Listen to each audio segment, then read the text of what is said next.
Hi, this is Bill Steele with 3DChameleon. In this video, I'm actually going to show you a quick walkthrough of the three different configurations of the 3DChameleon's Tool Change G-code. And we'll go ahead and take a look at the modifications to that to support the Bambu slicer as well. So what I'm going to do is, first off, we'll go ahead and go to the Sovol SV06 with the Mark III on it, and this is using Prusa Slicer. Happen to be using the latest 2.6, but you can actually use any version. This goes back pretty far. None of this code changes. So what we see here is the first thing is we have 4 extruders defined here, and we have single extruder multi-material checked. That's important because you need to make sure that the Prusa Slicer is aware that it will be doing purging and things like that through the single nozzle. So we set it to however many colors you have on your machine. The default is 4 for the 3DChameleon, and that you're turning single extruder multi-material checkbox on. Once you've done that, over here in print settings you'll want to check on the multiple extruders here, and over here we have our white tower. You'll go ahead and turn that on. You want to make sure you turn off prime all printing extruders, this last checkbox. That's sometimes on by default. That you don't really want to do that because that will force it to change all 4 colors at the beginning of the print during the initial prime, and that's not necessary because we're using the white tower. We're going to go ahead and purge into it. Other than that, that's pretty standard profile here. So the next thing we're going to do is look at the custom G-code, and in the custom G-code here you can see I have, if I can scroll down to it, a auto-generated 3DChameleon Mark III Tool Change G-code for the Prusa Slicer, and in this particular one this is just using our standard auto-generated G-code. So if I navigate to 3DChameleon,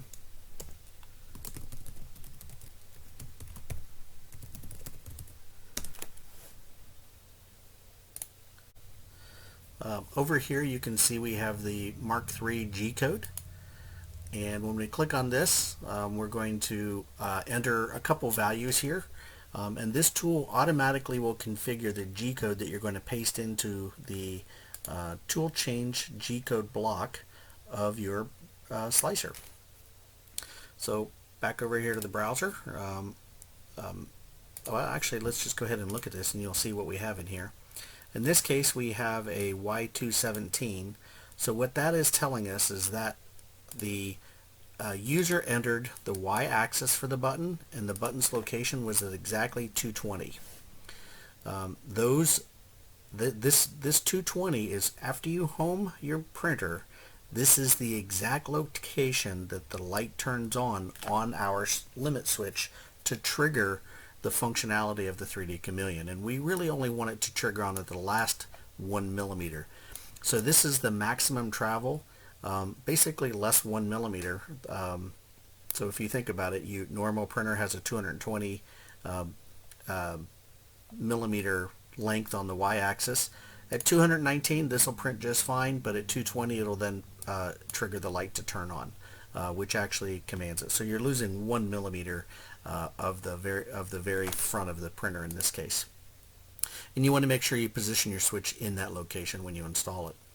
And then the next one is the extruder to hot end distance, and in this case what we're doing is we're looking at the tool change, and we can see that the last value that it's moving to is -80. It then goes ahead and backs out the filament out of the extruder all the rest of the way. So in this case we're going to put in the value of 80 millimeters. Now I'm using my code, but what you would do is measure this. You're going to basically insert your filament into the extruder and push it all the way to the nozzle, and then back it back out, and just measure the length of that, the gear teeth that are actually on the extruder, and that'll define what this value is. Once we have those values set, we go ahead and hit Generate G-code, and there you go, we've generated this G-code automatically. What we're going to do is we're then going to copy this, click in the box here, select all, Control A, and copy. And once we've done that, we can move over to here and we can select anything that's in here and we can paste this in. And once it's pasted in, it replaces that code. So there's our 217, and what it did is it's moved away from the button on point, which was 220. It's backed away from it by 3 millimeters, and it'll always move that last 3 millimeters whenever it does a tool change. We then go through and determine which extruder we are moving to or currently on. In Prusa Slicer, if your previous extruder is listed as -1, that means you've not loaded any filaments to begin with. So in this case, this block of code deals with unloading the existing extruder, the existing color. So this entire block is skipped if you're on your very first color change. So it's going to load the very first color.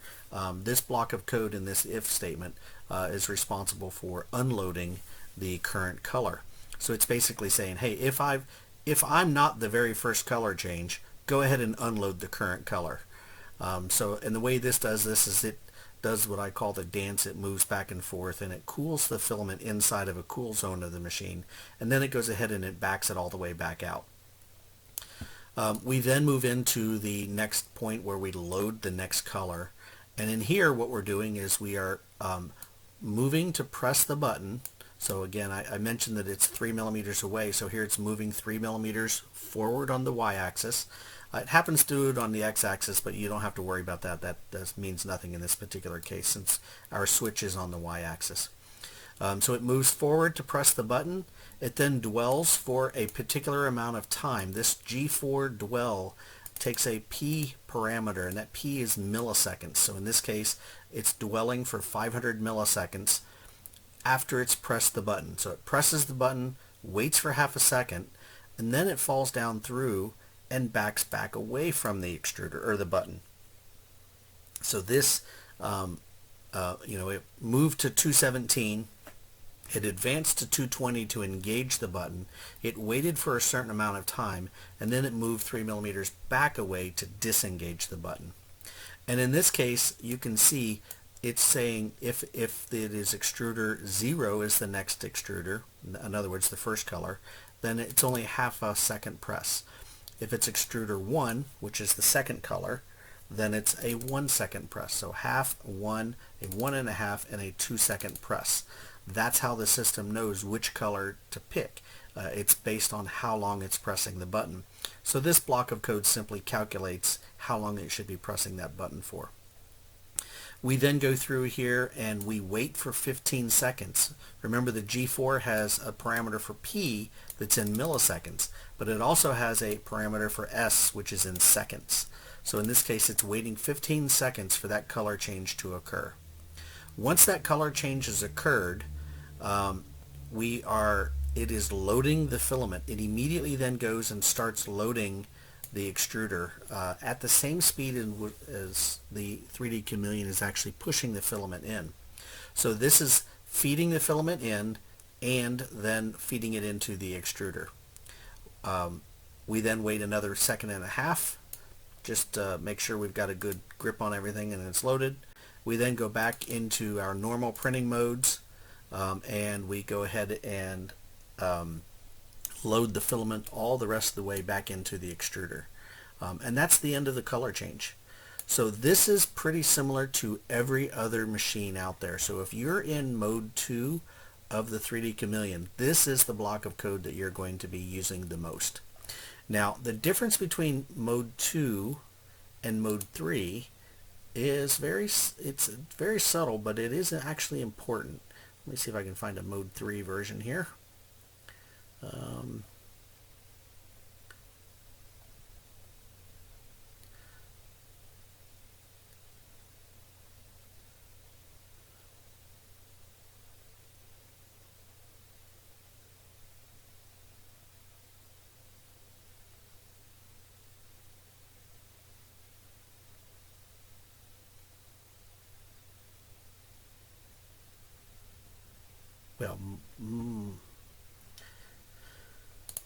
Well, let's actually just go to Bambu Studio because I happen to have one right here. This is Bambu Studio, and when we go into the particular user presets I have here, I've got in mode 3 for the P1P defined right here. If I edit this and I go to the same machine G-code, you're going to find that inside here we have relatively the same Tool Change G-code. Okay, remember there's that if previous extruder that does the unload, and then once it's done with the unload, it then goes and does the load. So it checks to see which extruder it is. In this case, instead of it being half a second, it's 400 milliseconds per button press. We back off the button and then we load. Now what I wanted to point out though is in this particular case, the button presses are always preceded or followed by a one or two button presses to force the machine to continue to load or unload.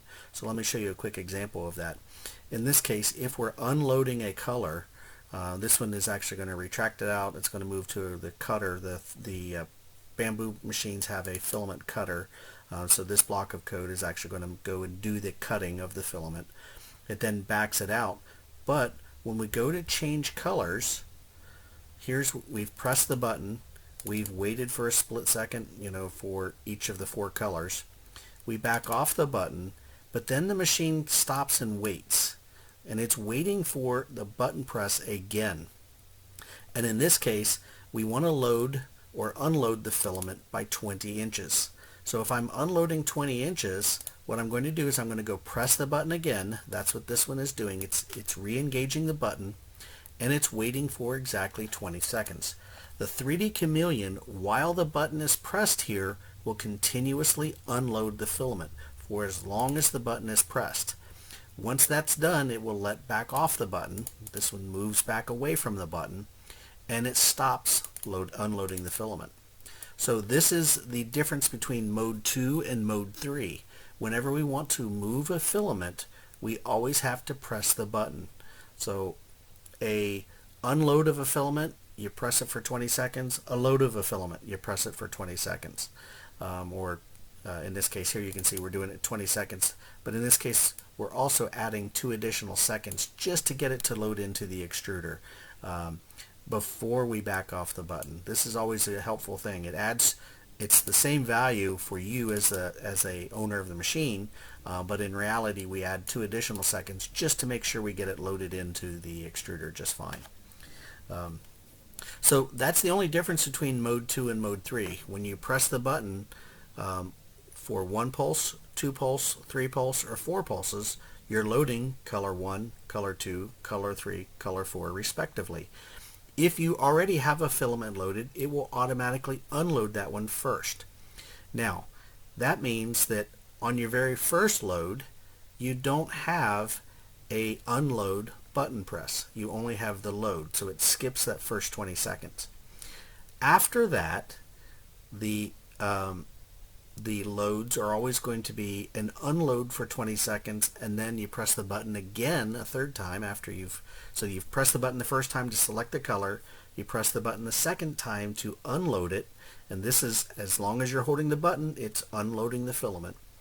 And then the third button press is as long as you're pressing the button, it's loading the filament.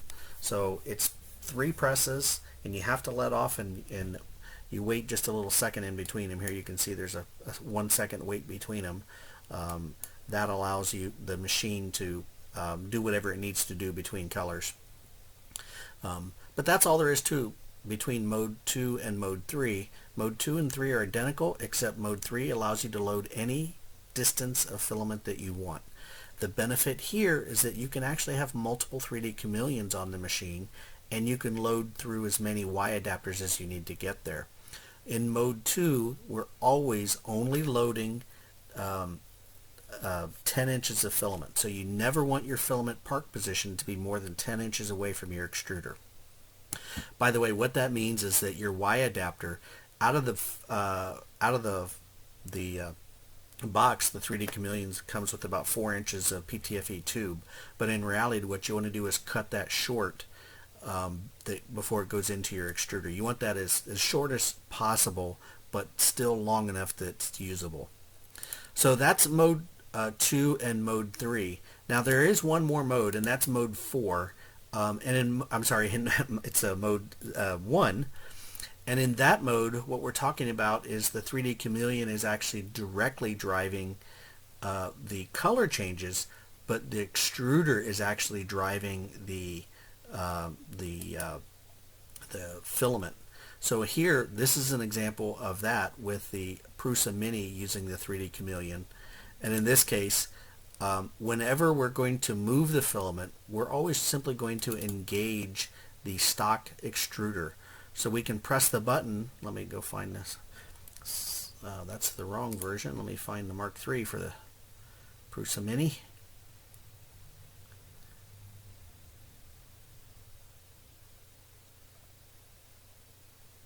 There we go.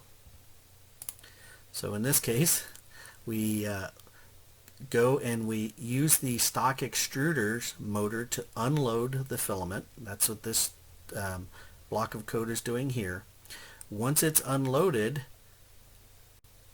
we do the same tool selection that we did before, where we check for which color we want to move to. We press the button. We do the same kind of pause and wait. Right? So these are the P commands. We let off the button. At that point, we then use the stock extruder motor to load and unload the filament. So this is actually just loading it. All the 3DChameleon is doing in this port is actually loading and unloading. Now, there is something that's very critical in this block of code that you need to understand. This block of code also has this special line right here. This line in particular is that one right there. 3DC process tool, and then it goes to which tool it is. This is the code that our post processor, and I'll show you that here in a minute, uses to know which tool you're changing to. Now, why do we need this? We need this for a very, very simple reason. Normal 3D printers only drive the filament in a positive E direction.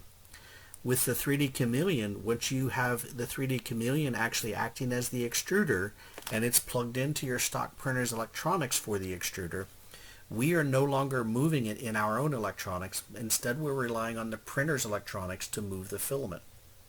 But we have 4 colors, and the unique design of the 3DChameleon is that we use one motor to move 4 different filaments. The second motor selects which of those 4 to move, but the first motor always is the only one that's in charge of moving any of those 4 colors. And because of that, the way we designed it, we have a shaft that has 2 drive gears on it with 2 filaments on one side and 2 filaments on the other side. That allows our CAM system to select one of 4 colors around the single shaft for the extruder motor. But when you think about that, when I have 2 filaments on one side and I turn it clockwise, that might drive the filament forward. But if I have filaments on the other side of the shaft and I turn it clockwise, that will drive them backwards. So our post processor actually recognizes that by utilizing this line. It knows which colors are on which side of the drive gear, and the 2 that are on the back side of the drive gear, we need to reverse the direction of the extrusion. So this post processor, all it does is it reverses the direction of the extrusion. And if I go over to print settings and I go to output options, we'll see, and in this particular case it's not here because I'm on the wrong one. If I go to Quad Mini, we'll see that I have a Python script here called reversedrive.python. And this G-code is actually this Python script is actually what's used to edit the G-code and to reverse the direction of the extruder motor for those 2 additional colors. That way it can always print forward on all 4 colors. Now there's a video on our YouTube channel about the post processor and how to install that. It's a little more complicated than I want to cover in this video. But it is available as its own separate video. So this is the mode 1 functionality of the 3DChameleon. So we have mode 1, mode 2, and mode 3. And as you saw here, we have the almost the same code. Now, the Bambu machine has a lot of additional functionality inside of it, specifically in their G-code to do things that are not really relevant that we would have in Prusa Slicer. In Prusa Slicer, we just distill it down to the very bare minimum of what a tool change needs. In Bambu Slicer, they actually have a lot of overhead. So what we've done is we've injected our tool change G-code into the middle portion of their G-code. Instead of trying to edit or understand this, I would suggest that you simply download our profiles. We have a Mode 2 profile and we have a Mode 3 profile that you can use. So the Mode 2 will simply be called the 3DChameleon on the X1C or the P1P, right? And then Mode 3 will specifically say it's Mode 3. Now with Mode 2, the Y adapter is right at the extruder. The benefit of this is it allows the print to be very, very fast, but you can't really close the lid because the Y adapter sticks up on top of the printer. So if you're interested in very high-speed color printing, this is the method that you want to use. A lot of people, though, want to have their lid on top of the machine, or they want to have the 3DChameleon outside of the machine. And in order to do that, we've developed Mode 3. This actually forces us to move the filament that additional 20 inches on load and unload, but it does hide it, with the downside that it slows it down for every color change. So I'll let you choose which one you want to do. I personally like to use the Mode 2 because it's so much faster printing this way. And I mean so much faster. When I compared the 3DChameleon with the Bambu with the AMS, I have the exact same profiles between this one and this one here. The AMS was approximately 33% slower than the 3DChameleon on the 100% the exact same print. That's a huge difference when it comes to how long it takes to print something, especially if you're printing, something for 30 hours. The 3DChameleon version only takes 20 hours. So you can, get a lot more done by using the Mode 2 of the 3DChameleon. You can obviously always use the Mode 3 if you want. That's, that works on all three of the Bambu printers, the P1P, the P1S, and the X1 series. In fact, all three of these profiles work on either one of the any of the three machines. But there are trade-offs to that. So on the Bambu, on the Prusa machines, I have a Prusa for, we've got profiles for quite a number of these. We have the Prusa Mark III with the Mark II Chameleon. That's the older version. We can also do the Prusa Mark III with the Mark III Chameleon. We also have just recently the Mark IV. Let's see if I can find the profile for that. Prusa, not manual. I have just I need to organize these a little better. The Prusa Mark IV. I know it's in here somewhere. There it is. Prusa Mark IV. This one is complete as well, and it has a little bit of extra features in it, and then it can load and unload from the very beginning. So here, for example, is a loading position to actually home the 3DChameleon, and then the G-code will automatically take care of loading and unloading. Now, with that said, in pretty much every one of our profiles, people always ask, where do I load the filament to? You always, always, always push the filament to 1 inch before the Y adapter in all 4 colors. So just manually slide them into those. If any one of them is not allowing you to load it, you can always use the button presses to automatically load it. The way you do that is very simple. In mode 1, you simply press the button of any one of the colors that doesn't load. Just move off of it. So for example, let's say I want to load, I'll load all 4 colors. 3 of them are going to be free by default. So I can just push the filament through any of the 3 that are not currently selected. Only one is actively selected at a time. So what I'm going to do is home the unit. By homing the unit, that'll take me back to color 1. I can then load just color 2, color 3, and number 4 all the way to the Y adapter. And once I've done that, I can press the button and move to color 2. So press it for 2 pulses, and that will free up color 1 and lock color 2. I can then insert color 1 all the way to the Y adapter. From that point, I just start my print.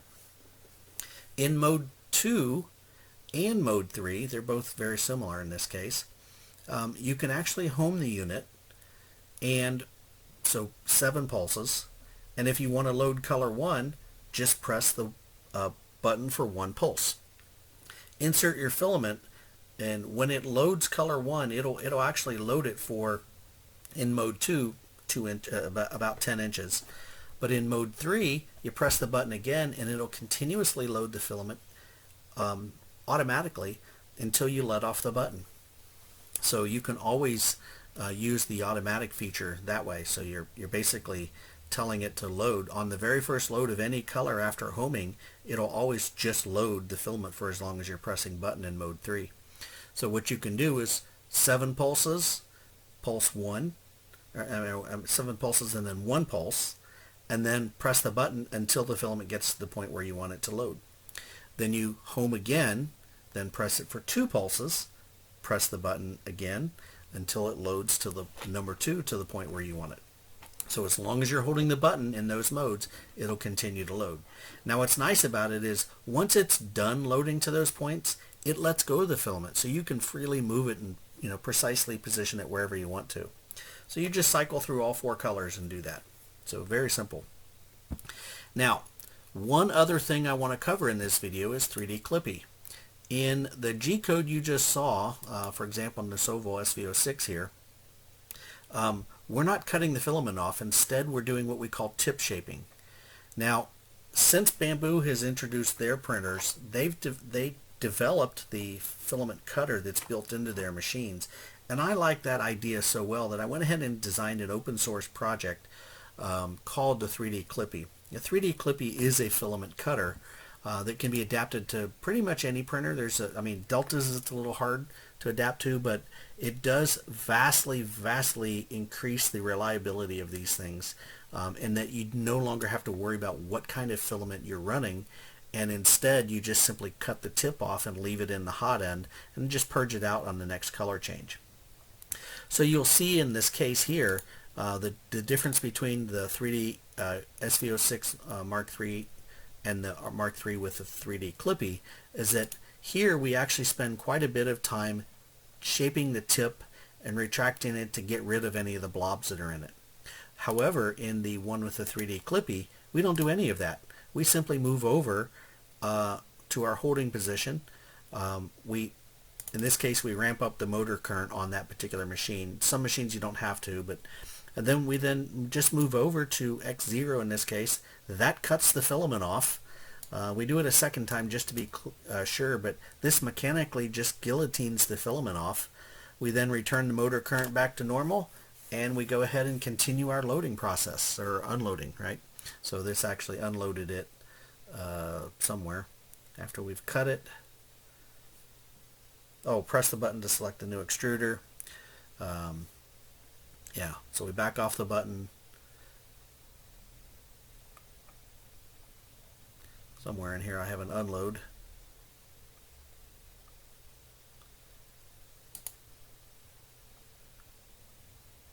Oh, actually I don't have to worry about this, because what we're doing here is the 3DChameleon is unloading it, and this actually is the blade has removed, the blade is above the extruder in this particular case. Because of that, we actually drive the extruder forward, which removes the remnants from below the blade and pushes it back down into the extruder. However, the top is completely free. So when we press the button, the 3DChameleon automatically retracts out the filament 11 inches, or 10 inches I mean, and then switches to the new color and loads it 11 inches. In this case, it loads at 11 inches. We wait for that load to happen. We then go ahead and turn on the extruder before we back off the button, before it stops loading. and catch that filament, bring it into the extruder, and then load it the rest of the way. We then go ahead and continue our print normally.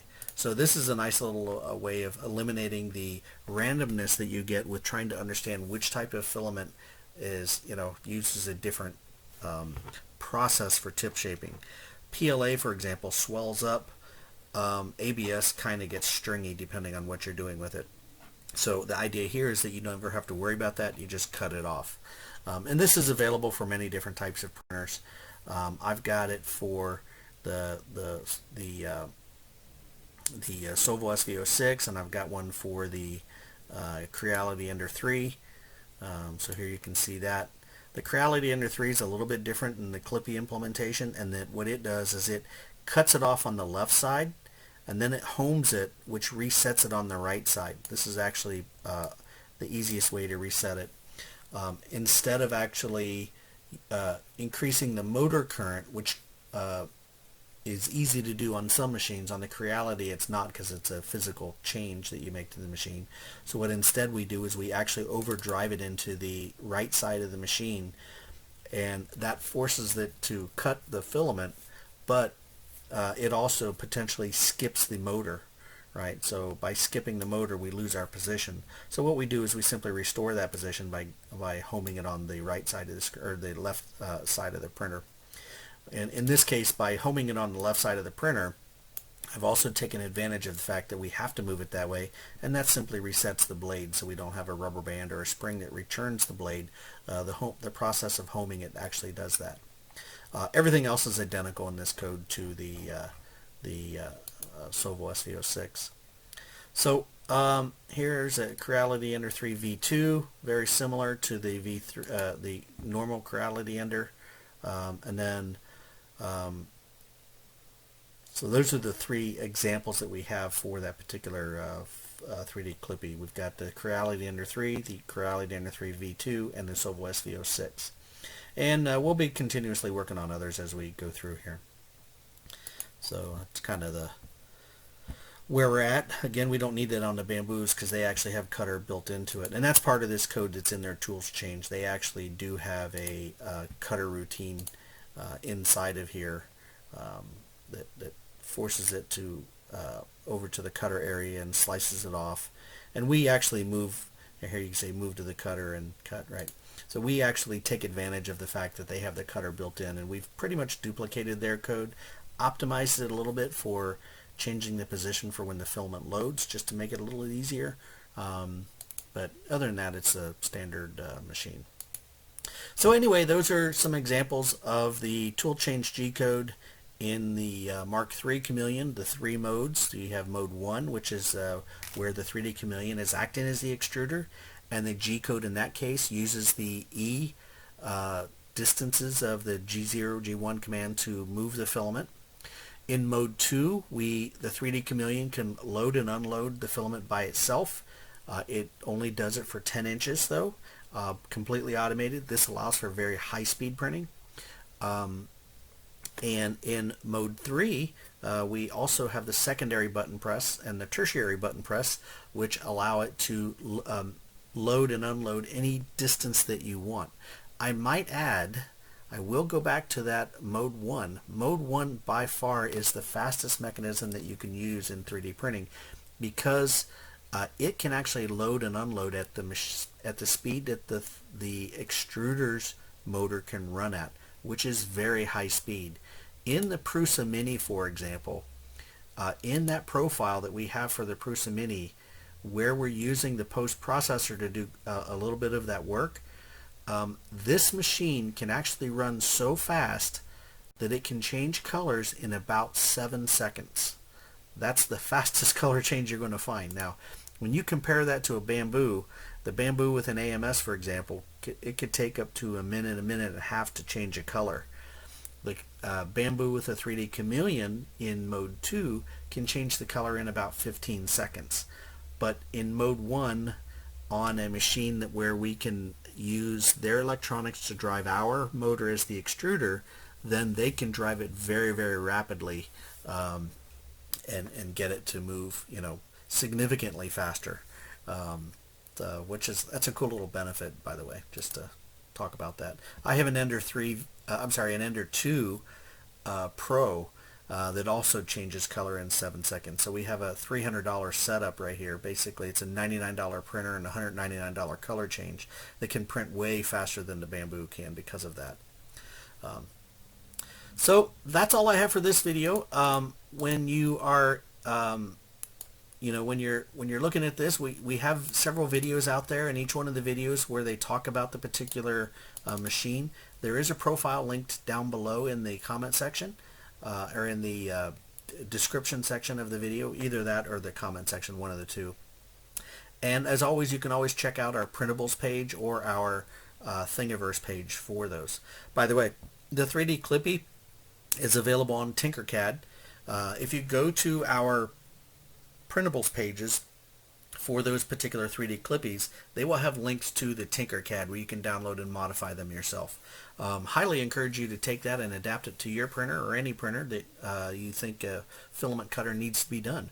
A great example would be putting it on machines that have other 3D color changer mechanisms like the Prusa MMU or the Enraged Rabbit care feeders. Right? They can benefit from this color change as well. The cutting of the tips, which prevents them from having to do the tip shaping. If you can get it to work on those, please feel free to do that. Would love to see more of the more adoption of the 3D Clippy there. So that's it for this video. Let me know if you have any questions. Bill at 3dchameleon.com as always, and have a good one. Thanks.